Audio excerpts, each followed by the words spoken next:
लेकिन यहाँ पर ऋतु चौधरी, अगर दलित बैंक को साधने के लिए आप उसी वोट बैंक को अपनी तरफ लाने की कोशिश कर रहे हैं जो आपकी साथी का की ही जो मेन जमीन है वो माना जाता है, ये वोट तो दिला देगा लेकिन जो महागठबंधन में बिखराव है कहीं उसका पर्याय तो नहीं बन जाएगा?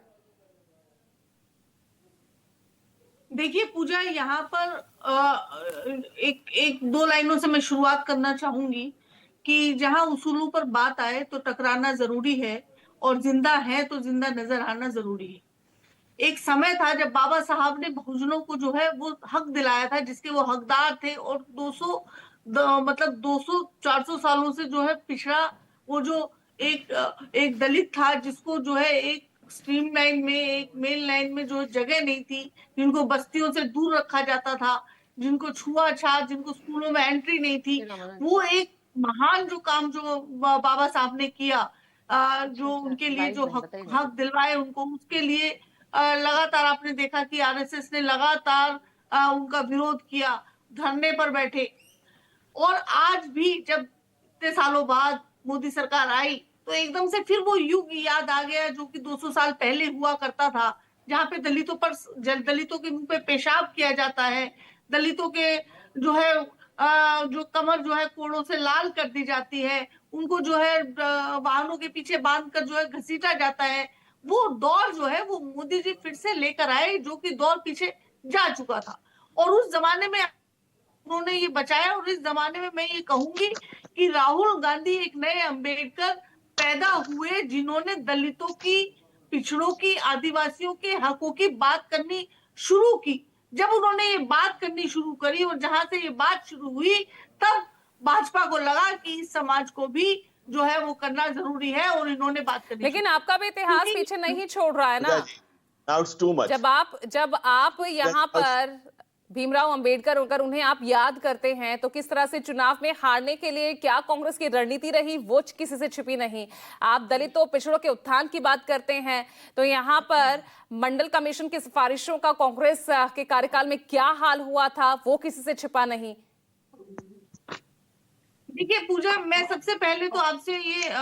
उम्मीद करती हूँ कि धनंजय गिरी जी को आपने भरपूर समय दिया, क्योंकि मैं भी एक नेशनल पार्टी को यहाँ प्रेजेंट कर रही हूँ, और ये बात बहुत महत्वपूर्ण हो जाती है कि धनंजय गिरी की सब बातों का मैं जवाब दूं जो भी उन्होंने कहा। और जहां राहुल गांधी जी ने ये माफी मांगी, वहीं पर ये बात खत्म हो जाती है कि मंडल कमीशन और पिछले सालों में क्या हुआ क्या नहीं। एक नया दौर जब शुरू हुआ, जब राहुल गांधी जी ने कमान संभाली, वो नया दौर कांग्रेस का जो शुरू हुआ, जहां पर दलितों की और पिछड़ों की बात हुई, और राहुल गांधी जी खुद स्वयं ये कहते हैं कि हम ये हक दिला सकते थे लेकिन हमारी कमी रही, लेकिन उस कमी को अब हम पूरा करेंगे। तो उसी बात के लिए मैं कहती हूँ कि एक नया अंबेडकर और एक नया युग पैदा हुआ, और जो मोदी के समय में आया ना, मोदी जी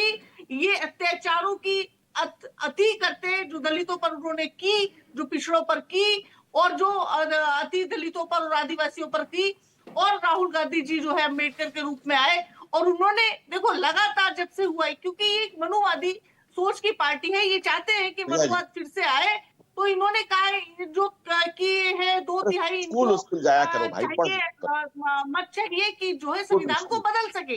1993 में ये श्वेत पत्र जारी करके कहते हैं, आरएसएस श्वेत पत्र जारी करके कहता है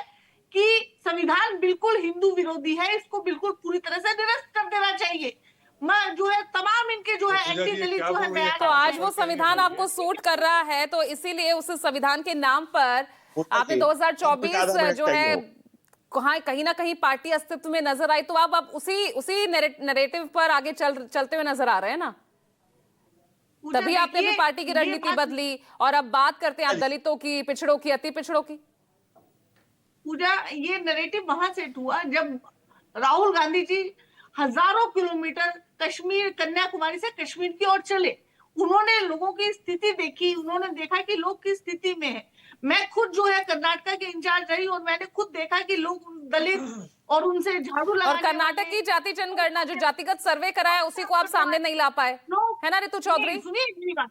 मैं आपको वही बता रही हूँ। जब लोग मिले, उनकी स्थिति पता चली कि आज भी इस समय भी इतनी जो है बुरी स्थिति में जो है लोग जी रहे हैं,